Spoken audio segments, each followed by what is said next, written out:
തെളിച്ചമേകാൻ പൊൻപുലർക്കാലം വെളിച്ചമാകുമ്പോ നുറുങ്ങുവെട്ടം പക്ഷിപരാഗം തെളിച്ചു കാട്ടുമ്പോ വരുന്നു ദൈവം മനസ്സിനുള്ളിൽ തിളക്കമേകിടാൻ തരുന്നു ധ്യാന പ്രകാശമാർക്കും വിളക്ക് വയ്ക്കുമ്പോൾ നുറുങ്ങുവെട്ടം ഇറങ്ങിടട്ടെ ഹൃദന്തമെല്ലാം യുഗപ്രകാശത്താൽ മറഞ്ഞിടട്ടെ മനാന്ധകാരം യുഗപ്രസാദത്താൽ നുറുങ്ങുവെട്ടം.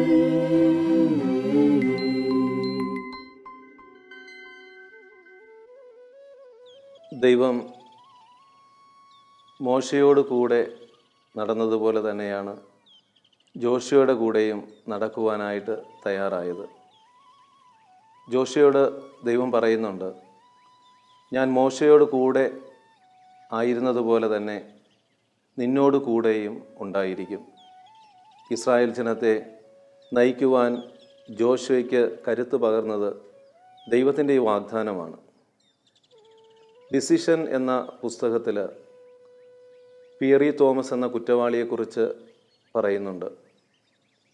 ഒരു കൊലപാതകം നടത്തി ജയിലിലായ ഈ പിയറി തോമസ് ഒരു രാത്രിയിൽ അവനറിയാതെ പ്രാർത്ഥിക്കാനായിട്ട് ആരംഭിക്കുകയാണ്. അവൻ ആ സെല്ലിൽ മുട്ടുകുത്തി നിന്നുകൊണ്ട് ദൈവത്തോട് അവൻ സംസാരിക്കാൻ തുടങ്ങി. അവൻ്റെ നൊമ്പരങ്ങൾ, അവൻ്റെ വേദനകൾ, ദുഃഖങ്ങളെല്ലാം പറഞ്ഞു. അവസാനം പിയറി തോമസ് തിരിച്ചറിയുകയാണ്, ഈ സെല്ലിലും ദൈവം എൻ്റെ കൂടെയുണ്ട്. അതിനുശേഷം പിയറി അവൻ്റെ വാക്കുകളിൽ തന്നെ അവൻ പറയുകയാണ്, പലപ്പോഴും നമ്മൾ ദൈവത്തോട് കൂടെ ആകാൻ മടിക്കുമ്പോഴും നമ്മൾ ദൈവത്തോട് കൂടെയാണെന്നുള്ള അവബോധം നമുക്കില്ലാതിരിക്കുമ്പോഴും ദൈവം നമ്മുടെ കൂടെ തന്നെയുണ്ട്. ഒരു സഹോദരി ക്യാൻസർ രോഗം മൂലം വളരെ വിഷമിച്ച് മരണത്തോടടുത്തിരിക്കുമ്പോൾ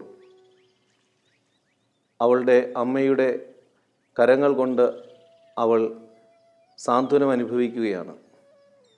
ദേവാലയത്തിൽ പോകുന്ന അവസരങ്ങളിലൊക്കെ വൈദികൻ പറയും, ദൈവം നമ്മുടെ കൂടെയുണ്ട്, ദൈവത്തിൻ്റെ കരങ്ങൾ എപ്പോഴും നമ്മുടെ കൂടെയാണെന്നൊക്കെ.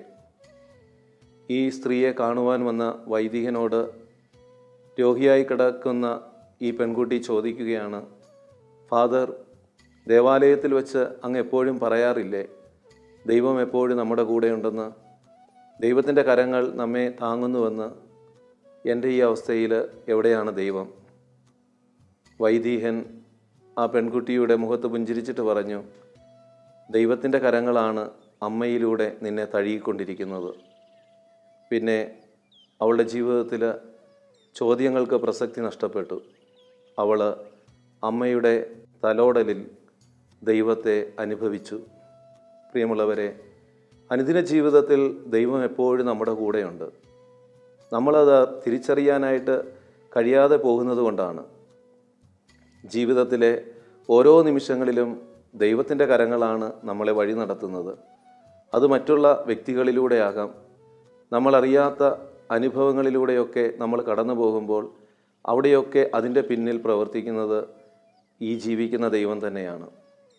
ദൈവം എന്നെ കരുതുന്നു, ദൈവം എന്നെ വഴി നടത്തുന്നു, ദൈവം എന്നെ താങ്ങുന്നു വ്യത്യസ്ത വഴികളിൽ. ഈ ദിനത്തിൽ ദൈവത്തിൻ്റെ കരങ്ങളെ തിരിച്ചറിയുവാൻ തക്കവിധം നമ്മുടെ കണ്ണുകളെയും ചിന്തകളെയും ദൈവത്തിലേക്ക് ഉയർത്തുവാൻ കഴിഞ്ഞാൽ പിന്നെ പരാതികൾ ഉണ്ടാവുകയില്ല, നിരാശ ഉണ്ടാവുകയില്ല.